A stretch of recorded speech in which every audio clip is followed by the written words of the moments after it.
Hello Pisces, welcome to your reading. Thank you for checking out the channel.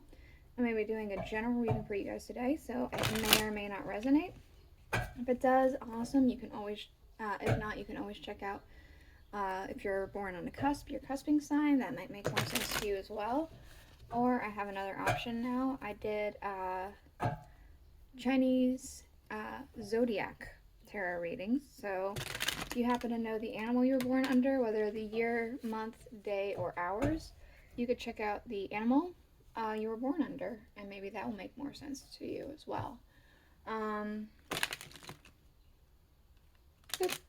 So what we're doing today is a love reading. Alright, we're taking only one card, so I'm putting all these back.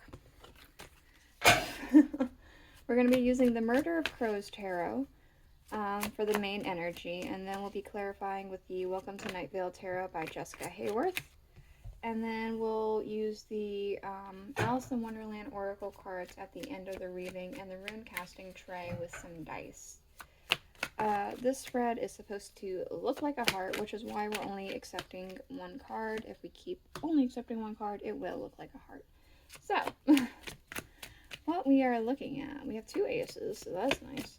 What we're looking at is the core energy of the relationship, what this person brings out in you, what you bring out in them, what brings you closer to them, and what brings them closer to you. This could be for people who are already in a relationship or people who are not but thinking of a specific kind of person. This person could be a friend, which still counts as a relationship of some kind, or it could be you don't know this person very well. You bumped into them on the corner of the street. You maybe are an acquaintance. You don't know them very well. It could be. No, we'll take just the one that flipped. But yeah, I guess we'll get into it and take it as it resonates. We do have the Queen of Cups underlying. There's a lot of love to give. The Queen of Cups is very much motherly kind of figure, somebody who has a lot of unconditional love to give. So it does seem like that there is a lot of unconditional love here to be given. Potentially on both sides, but we'll see. So,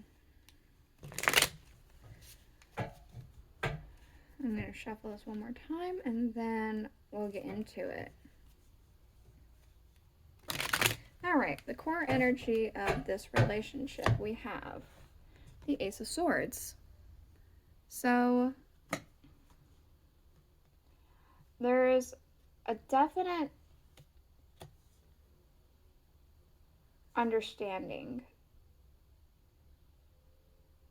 There's clarity with whatever this is for you. There's a certain clarity about where your relationship is, where it stands.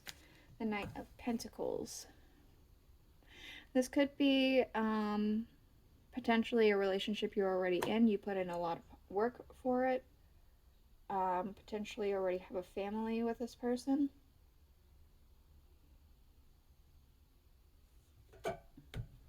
If not, then this is something that is going to need some work. If you're not in a relationship with them, then you're gonna, need to do something to be in a relationship with them if that's what you're wanting here. What this person brings out in you, we have the Ace of Wands. So, seems like a lot of, I'm getting a sense of like new ideas, creative spark. Obviously, we have happiness with the Ten of Cups, happy home life, maybe. Energy, I'm getting a sense of. Overall, this person seems to bring out quite a lot of potential within yourself. What you bring out in them, we have the Seven of Swords. I'm going to get a clarifier because the Seven of Swords is usually depicted as something deceitful, rumors, betrayal, mistrust, things like that. And I'm kind of not sure where the energy stands with that. It could be that this person also just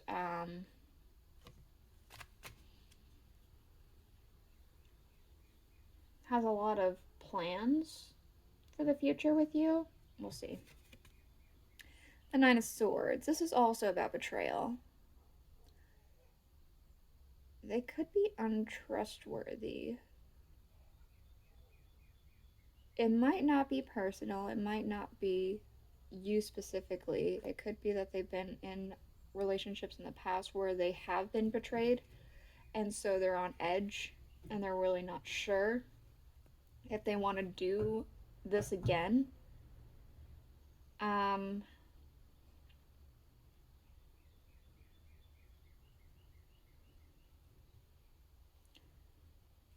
Or it could be that this person who's making you happy is betraying you in some way, shape, or form. Which does happen from time to time, but I'm not so... I'm not saying that that is for sure the case, but there is an energy of mistrust. Whether they mistrust you or you might have reason to mistrust them.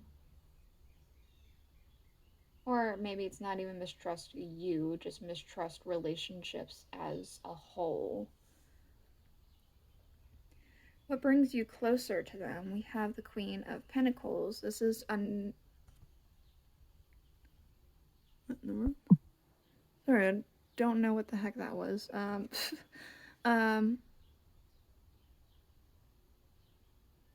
This is another motherly queen. I don't believe the other two queens are motherly. I believe these two queens are the only ones that are usually representative of motherhood. So it could be that there is a potential family here or potential for...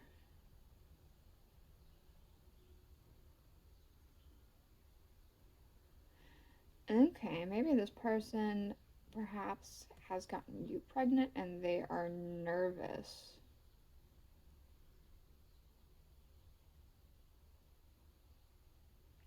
You're happy about it, but they could be nervous about it. That doesn't necessarily have to be the case, or it could be even vice versa, that you got them pregnant and now they're nervous, but you're happy.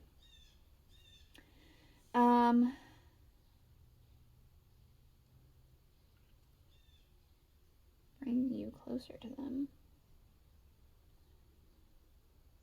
There's definitely a sense of just having a lot to give here. Okay, tell me about this queen. The Two of Pentacles. There is a lot to offer here. You are... It does feel like you have something worth contemplating here.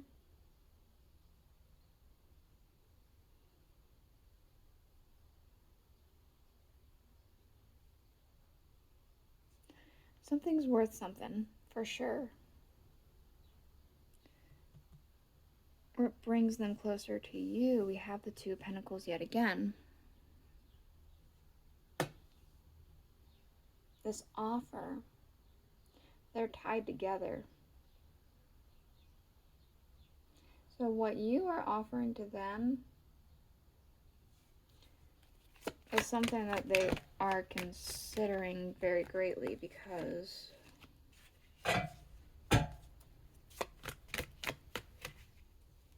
this idea, this chance for love, this chance for family, for moving forward.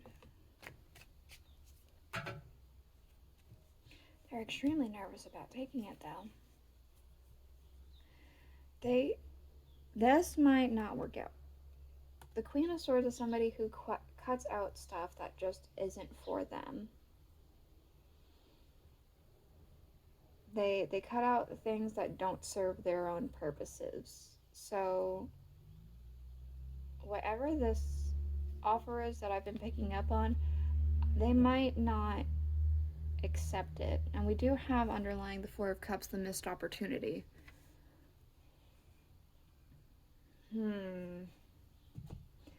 This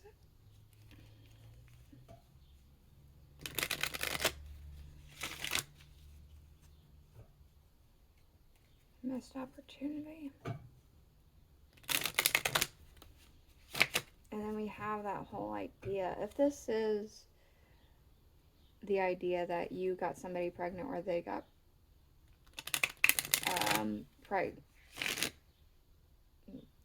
you got somebody pregnant or you are pregnant and they got you pregnant or something like that, we have that reflected here. What with the Knight of Pentacles being coming from the stomach, we have two motherly cards only on one side. The other side is not tethered. There's no real family unit over on this side. Whereas this side we have the Ten of Cups, which is family oriented. We have the Queen of Pentacles, the Queen of Cups. Over here we don't have that. It's reflected in that. It could be that you guys just have two different ideas for it to really work out for what it is you are wanting for the future. Nature communication, flower energy, fairy energy, and elemental messengers.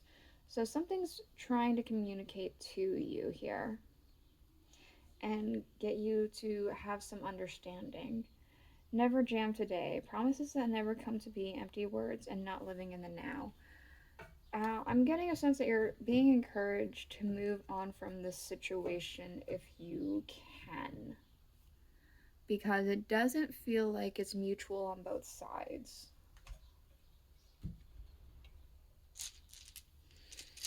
Anything else for Pisces?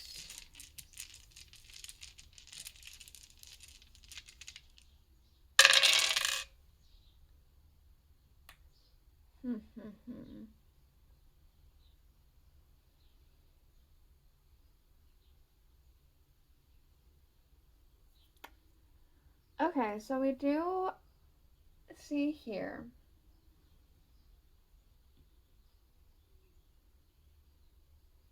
we're close to the runes for ice and power. So there could be some like isolation that's about to be going on here. It's not there just yet, but it very well could be coming in here.